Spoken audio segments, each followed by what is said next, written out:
10 years ago, I thought raising $600,000 is all about sending cold emails and running the pitch, right? Well, I can tell you I blew my chances under a week. But today, I would like to give you the exact approach how I closed 10 years ago my first $600,000. And I still remembered it as the day of yesterday. I went into Indonesia with an app to connect freight forwarders with drivers. Motivated actually by love to be in that city. I didn't know anyone or had any friends or any investor network.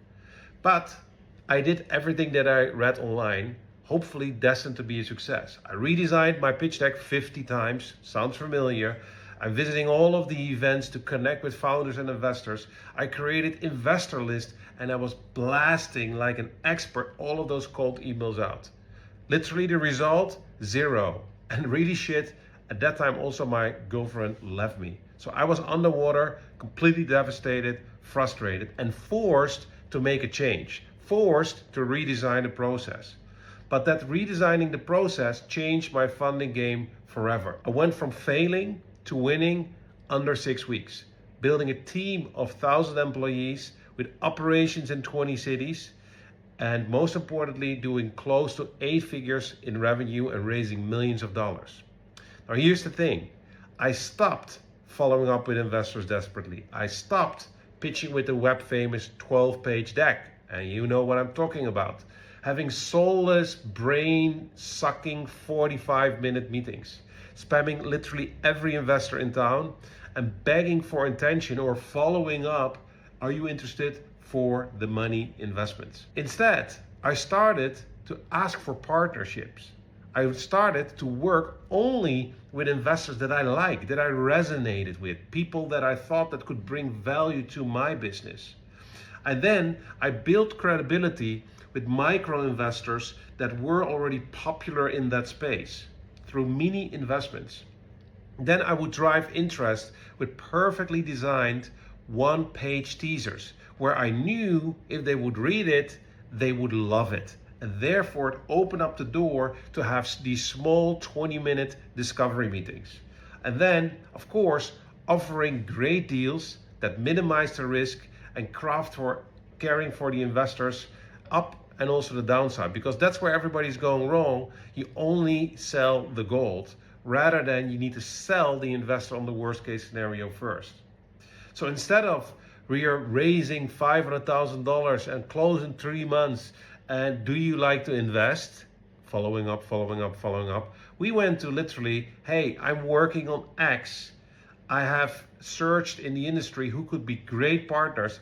I handpicked you, and I believe we could collaborate together in area A, B, C. Down for a 20-minute short meeting. The moment we both find out it's nothing, we hang up and leave our lives. Now, the point is, investors don't like to be sold. No one likes to be forced. And all what investors want is just discover it themselves. So give them the opportunity to truly discover your hidden gem. And the cool thing is, then these conversations are not really pitches, but they are structured by you in a way to fast track your success and see if you can be a good fit. Because there's less pressure. Less pressure, of course, means being more authentic, and it's authenticity that moves the needle forward. So for you, action points to consider today if you plan a raise very soon. You want to spend 80% of your time on actually preparing your raise, because a well preparation is going to keep confidence, grow interest, and you always 5 steps ahead of the investor. Then you want to raise out to investors that you really like and that fill actually a gap in your business. Most importantly, ideally, you want to raise out to them when you don't need the cash and build that relationship accordingly. Then you want to personalize your approach to see where the synergies are, and then create an unbeatable de-risk investment offer where you care for the investor, add FOMO, scarcity, and then you will see that you're close to closing your round. Because then when your pond is big enough and you raise enough interest, you can open the round and investors will fight for you and you close on your terms. I'm opening 5 spots coming month to work with business builders that are doing at least $10,000 in revenue per month. And if you're raising money, you want to supercharge for your growth or for your acquisition, right? Then I promise you that we get you raise ready in 30 days. You will get investor interest under 60, and we help you close your first deals or more already under 90. And if that's not the case, we keep on working with you until you do. So if this is something for you, DM Capital, or otherwise share it with a friend. I'm happy to reward you with the introduction. Have an amazing day. Talk soon.